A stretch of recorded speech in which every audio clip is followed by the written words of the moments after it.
Hello, fabulous Libra. Welcome to your horoscope for the year of 2016, looking at love and life and love.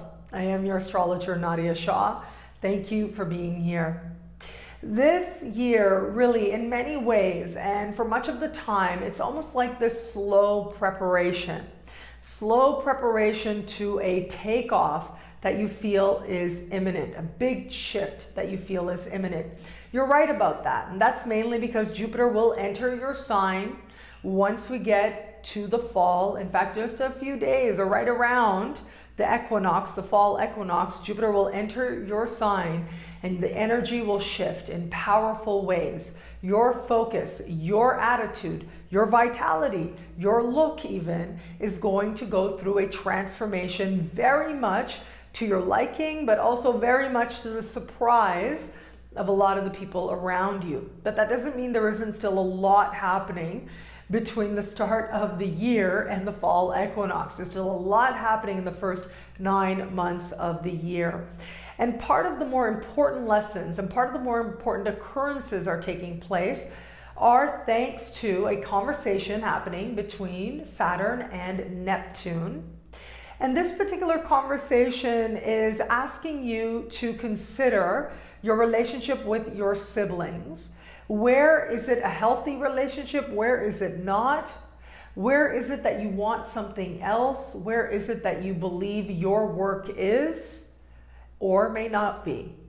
So for some of you out there, I look at this, some people spend a lot of time with their siblings, right? Like I think about my mom. She hangs out with my aunts, her sisters, all the time.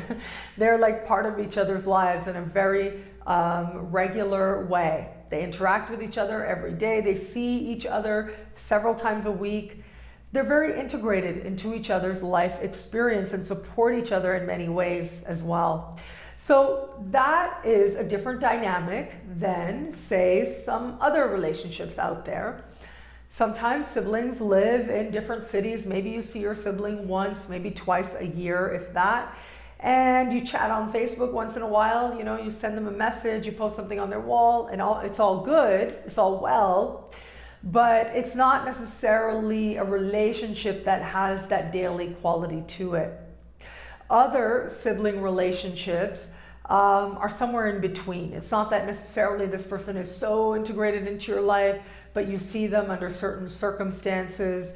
And where it is that, and particularly with this conversation between Saturn and Neptune, if you have in any way been feeling like or wondering if there's been any enabling going on, okay, especially on their part, but if they feel it towards you or you feel it towards them, this is going to be a time when it becomes known, where it becomes obvious.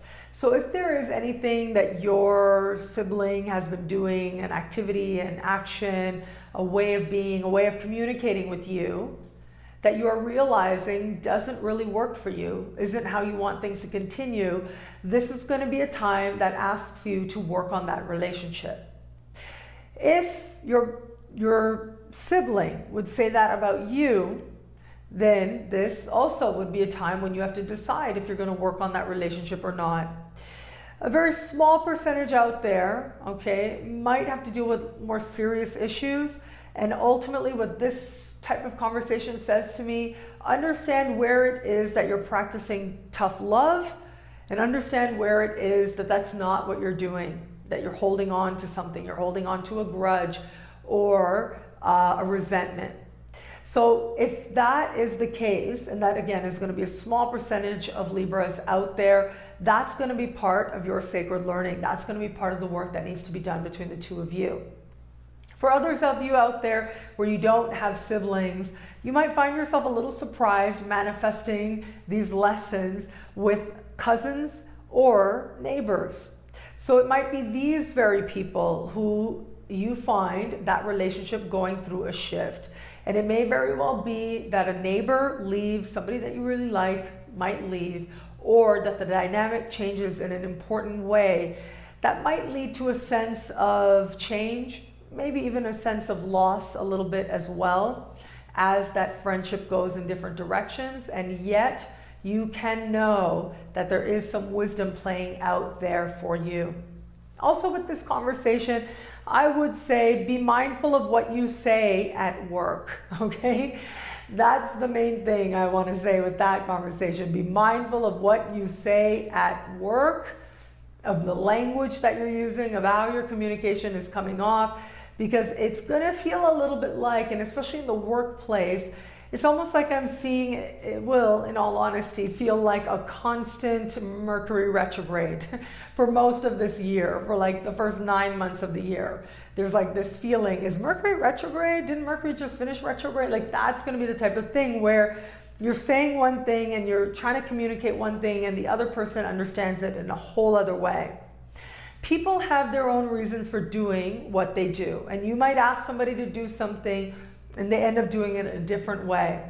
There might be some complex psychological stuff going on there that you don't necessarily understand on the surface, but this will help you to move in a more deeper understanding of other people, why they do what they do, what it is ultimately that motivates people in a deeper and more meaningful way.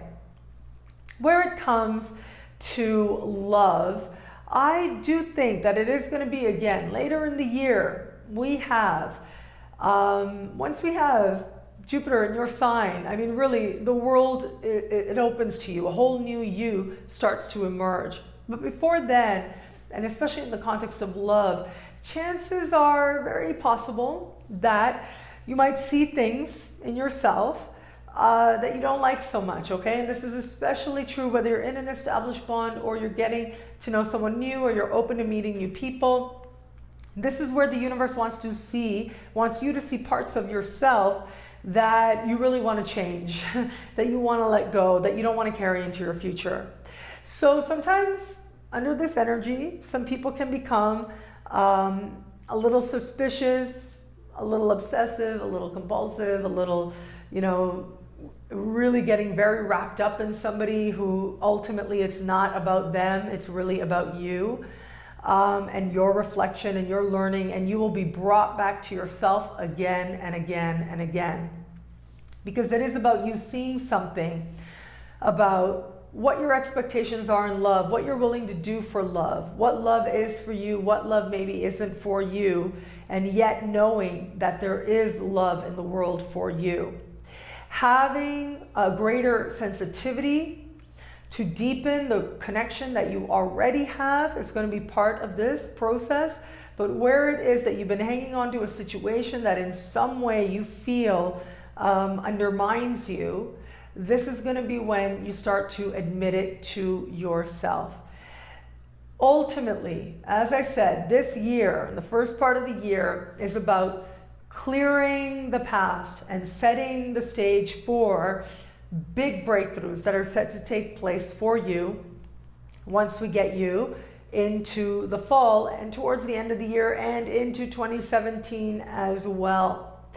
Also, with love at the very end of 2016 and into 2017, we've got a series of supremely harmonious conversations taking place between Uranus in your opposite sign and Saturn as well. I'll be here to talk about it next year, of course, but that to me does suggest big changes, big breakthroughs, big progress in the context of love and connections, commitments taking place, turnarounds taking place very quickly and that feel just right and that have the real potential to last as well. Use this time well. Use this time well to understand that it isn't always about what you say, it's also about how other people are receiving it, and you do your best from your side of it while surrendering the rest, knowing that they are going to see things from their perspective and what it is that they need. Also, this year, what I love about this year for you is that you're coming to a deeper understanding of who your people are, right? Like who's with you, who it is that is around you, who it is that is close to you, who it is that you can talk to, and where it is that those conversations are healthy and empowering, and where it is that maybe not so much. Where it is that now you're ready to be spoken to and talk about different things, you're ready to make a shift in your spirituality, so you're seeing things differently, and where it is that you can continue to affirm some very strong love available to you from many sources, platonic, romantic, and otherwise. A lot of the big changes that are going to take place are going to go to the heart of you, are going to go to the core of you. It'll still be a busy year, but the big takeoff and a new you emerges, undeniably emerges, as we move closer and closer to the end of the year. A new you that I believe you will love discovering, and you will love once that discovery is complete.